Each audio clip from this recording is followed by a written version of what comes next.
we're talking again about why study history. So a lot of people think history is just a study of dates, you see, and reading information of things that happened in the past. That is certainly not the case. History in the human mind is always present. The past is always present. Things that happened to you at 1 year old, 2 year old, when you were 3 years old, are operating in you right at this moment. And the way you react to other people, the kind of taste you have, the desires you have, the kind of love relations you seek, and all of those kind of things are to a great extent determined by your experience before you were 3 or 4 years old. In other words, that experience, those experiences between birth and actually even in the womb itself, but between birth, 2 and 3 and 4 years old, operate right now to color your perception of other people, of yourself, to determine to a good degree the nature of your interaction with other people. In other words, then, the past is not something that's dead and gone and dropped off in your mind. It operates right here at this very moment, this very second, and it will operate until the day you die. And it's the same thing occurs in the history of a race. If you look at the history of a race, the way you look at an individual, those experiences that happened to us 200 and 300 years ago are not dead and gone by a long shot. The ways we relate to other people, many of our political goals today, many of our social goals right now, many of the things that we desire to achieve as a people come from our experience during slavery. Many of us are sitting here right now wanting to assimilate with white folk, wanting to be one. Many of us are struggling with feelings of inferiority and all of those kinds of things. Where did you think that started? You think it started here today? It started as soon as we hit the shores of this country.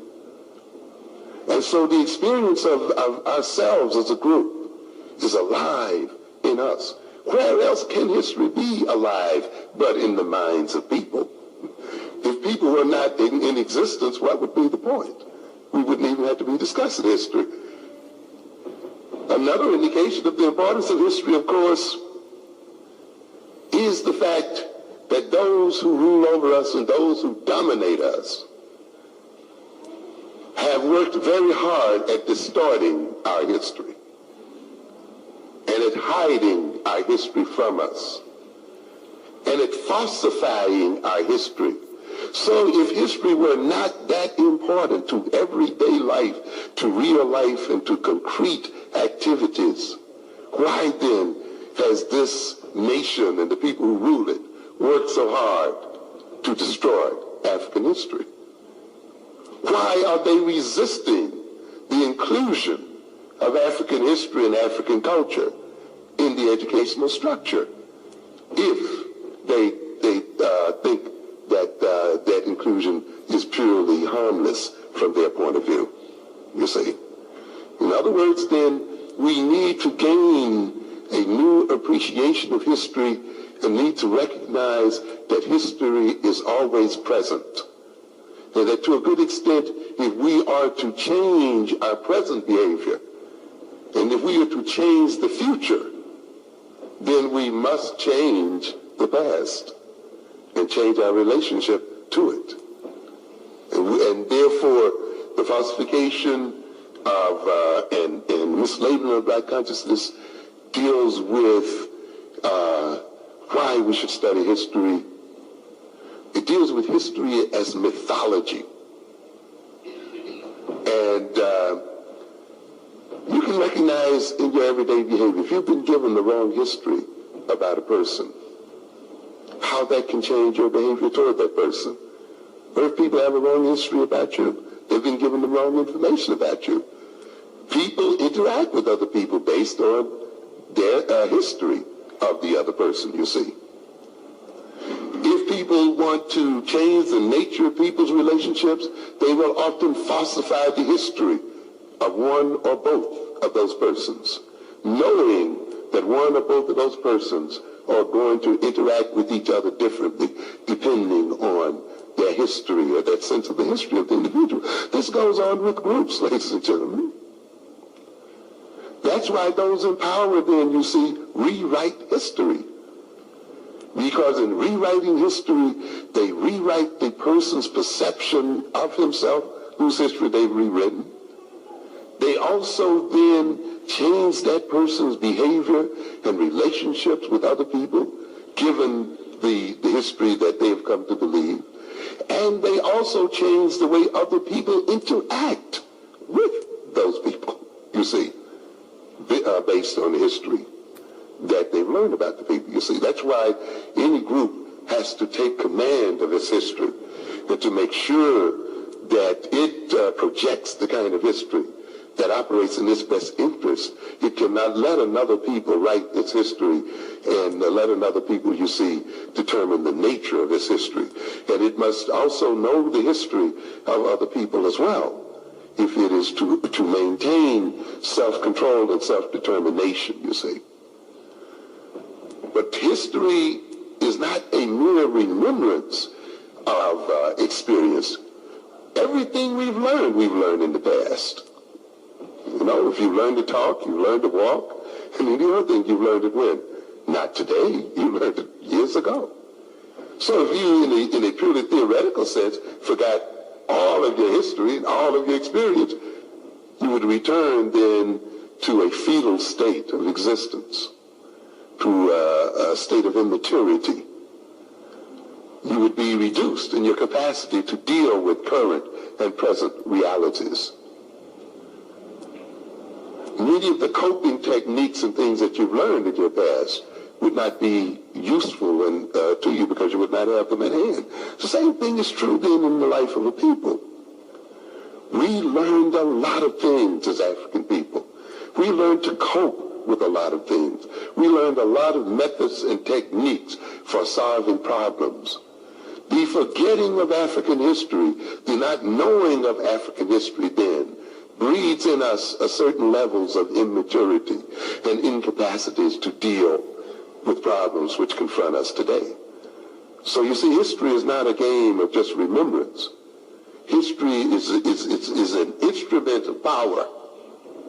And when you let another people, as I said earlier, falsify your history, they then will destroy your power and your potential as a people and your capacity to solve your problems as a people. So we're going to be talking about this. We're going to talk about how European history's mythology organized our mentality today as African people, and how we have to see European history as a mythology and get a more correct and realistic knowledge of European history as a way of getting a more correct and realistic knowledge of ourselves and as a way of getting in control of ourselves.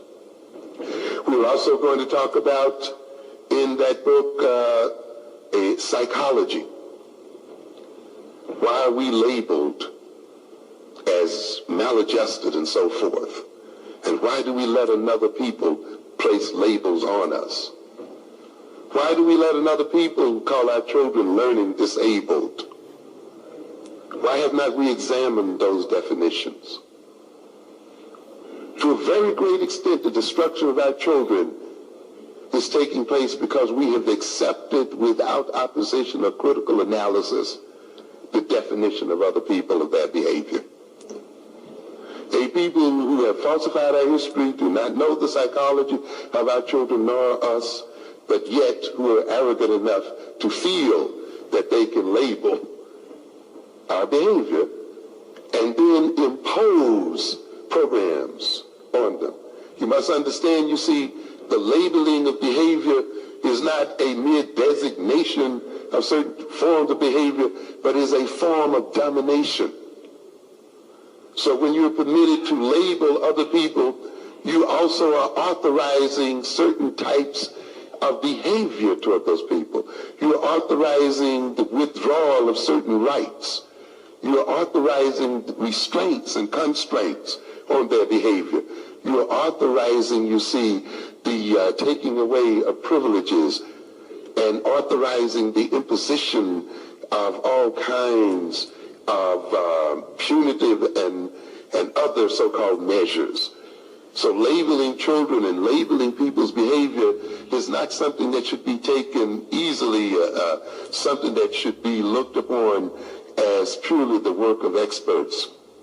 No, as a people then, we must regain the capacity to label our own behavior and to deal with that behavior within our own context.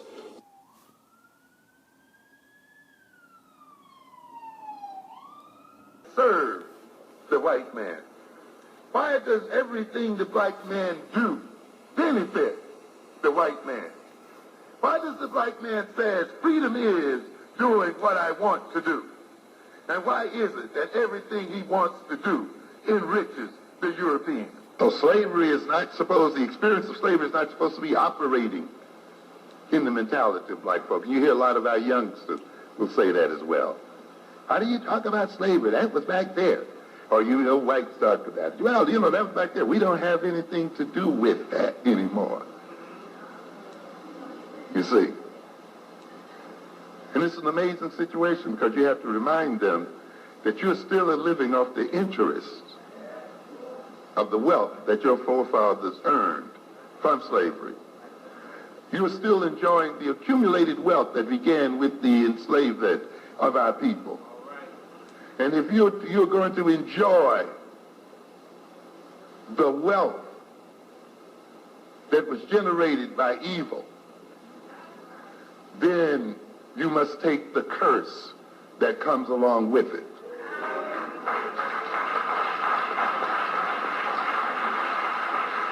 And therefore, even though you personally had nothing to do with it, but because you have received stolen goods, you must pay the price as well.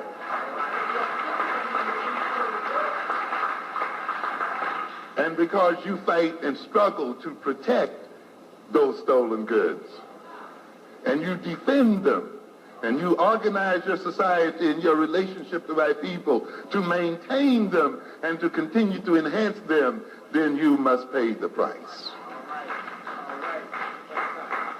That's why you live in terror. That's why you're stabbed in these streets. That's why you're going to suffer, no matter how good you are. No matter how liberal you are. Ladies and gentlemen, when we behave as adults, we must recognize that our behavior will be visited upon our children. And that our children pay for our misbehavior. As we say, an act does not end at the point of its occurrence.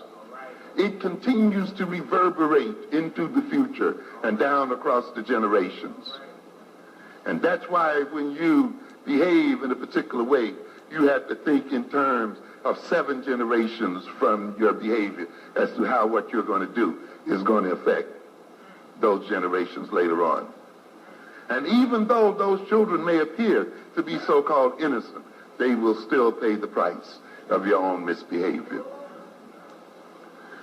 This country whose parents and whose adults have misspent its treasure. And while they have enjoyed that treasure, ultimately their children will have to pay the taxes or will have to pay the price. So we have a bunch of people out here who think they can rape and rob the world and think that they could have enslaved the world and think then that they are going to sleep well at night. It doesn't work that way.